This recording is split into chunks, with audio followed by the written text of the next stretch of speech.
Here is a trick I saw in a patent application by one of my colleagues.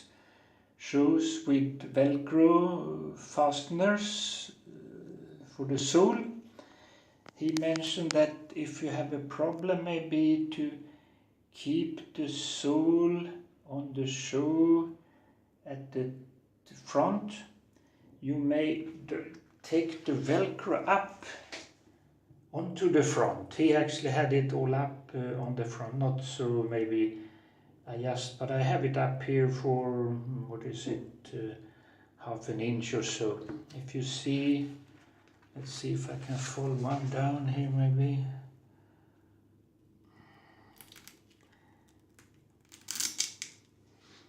Here we are. So this comes from the bottom and the Velcro, and I can push it on there. So that would sort of keep the...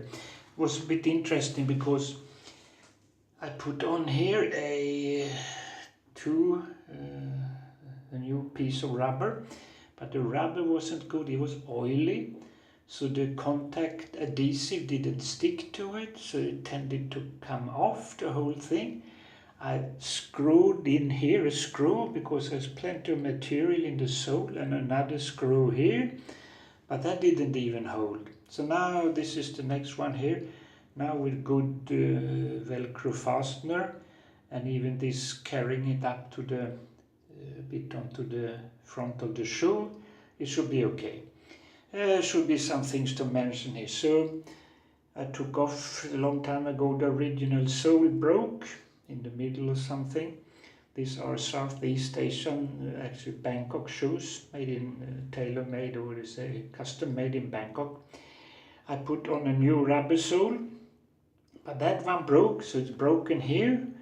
And when I put on this sole, I did it with glue, so it's difficult to take off. I should have put it on with Velcro fastener. So now instead of changing the whole sole, I put on rubber from a car inner tube, which is also goes up on the side here. Otherwise, easily if you walk in a bit of water, you will get water into the leather sole. The back here is that bad rubber which the glue doesn't stick to, so the Velcro doesn't stick to it. I screwed it on. It's a bit of a panicky procedure maybe. Okay, but the main point was, if you want the front of the sole with using Velcro fastener, maybe you can run the Velcro a bit up on the front of the shoe.